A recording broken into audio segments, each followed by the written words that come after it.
In today's video, I'm going to teach you how to find your form guide in HubSpot. A form guide is the unique identifier for a form in your HubSpot account.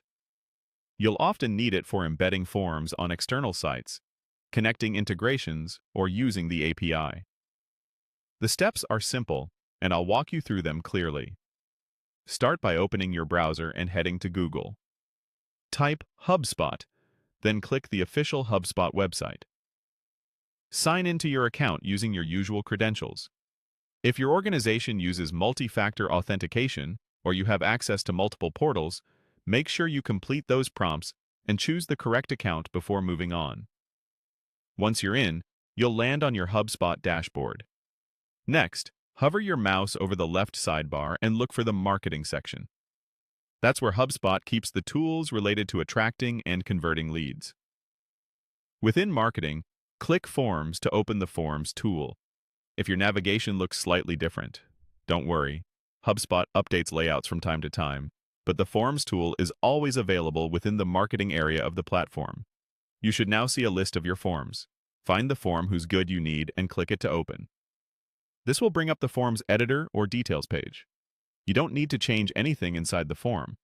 We're just opening it so we can read the information we need from the page. With the form page open, look up at your browser's address bar.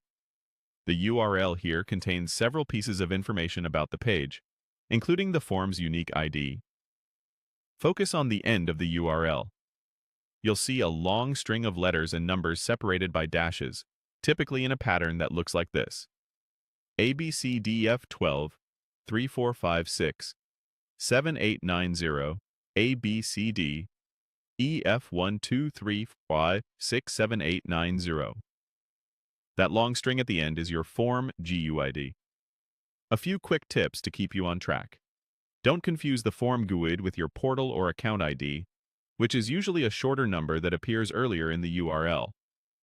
The GUID is the long alphanumeric string with dashes. When you copy it, include all the characters and dashes exactly as shown, and avoid extra spaces. If you're pasting it into a configuration or integration, double-check that you didn't accidentally copy any punctuation from the URL around it. And while the GUID isn't a password, it's still a good idea to share it only with teammates or tools that actually need it. That's all there is to it. Open HubSpot, go to Marketing, click Forms, open your form, and read the GUID from the end of the URL. Now you're ready to plug that identifier into your embed settings, integrations, or API calls with confidence.